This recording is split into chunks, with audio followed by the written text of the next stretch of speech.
am very lucky to work with the wonderful children that we get to take care of because of all this. I want to thank the Heintzes for initiating it all and getting it started.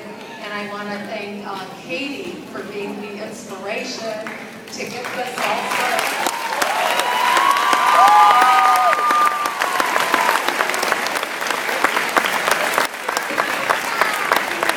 We've served over 500 kids in the infusion clinic. And most of them, a lot of them have cancer, other ones have blood disorders. And so every couple weeks, a pediatrician, an oncologist pediatrician, comes to Traverse City, as does the nurse practitioner also. And every other week we see about 14 children.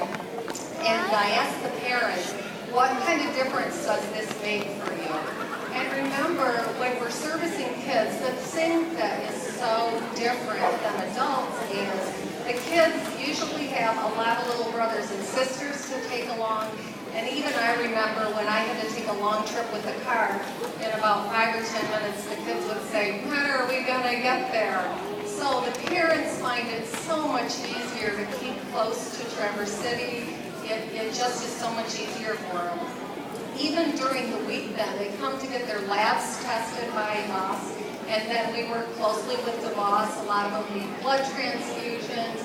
They make different sort of treatments. So there's barely a day that hardly goes by that we don't get to see kids.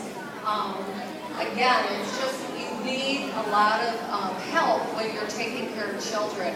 We have one grandparent that moved from way down south because the single mom is the only one here to take care of her son and her daughter. Her son has cancer.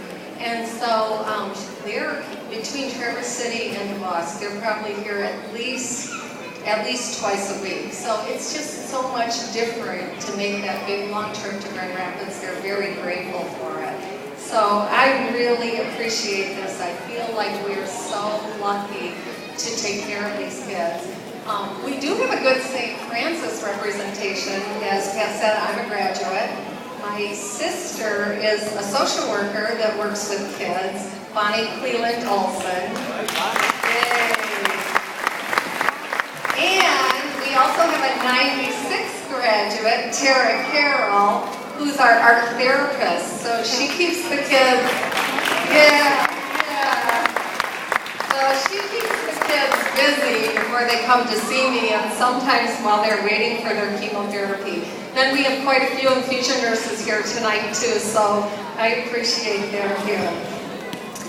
In the 36 years, I never would have guessed that I would choose to be a pediatric nurse, let alone an oncology pediatric nurse. But I do remember at Katie's funeral, Father asked her 3 things that he wanted said at her funeral. And one was, I can't wait to see Jesus. And then another one was, keep believing. And then the third one that made me want to be a nurse is, don't forget me. So I just want to thank Katie for this. And Katie, you will never be forgotten.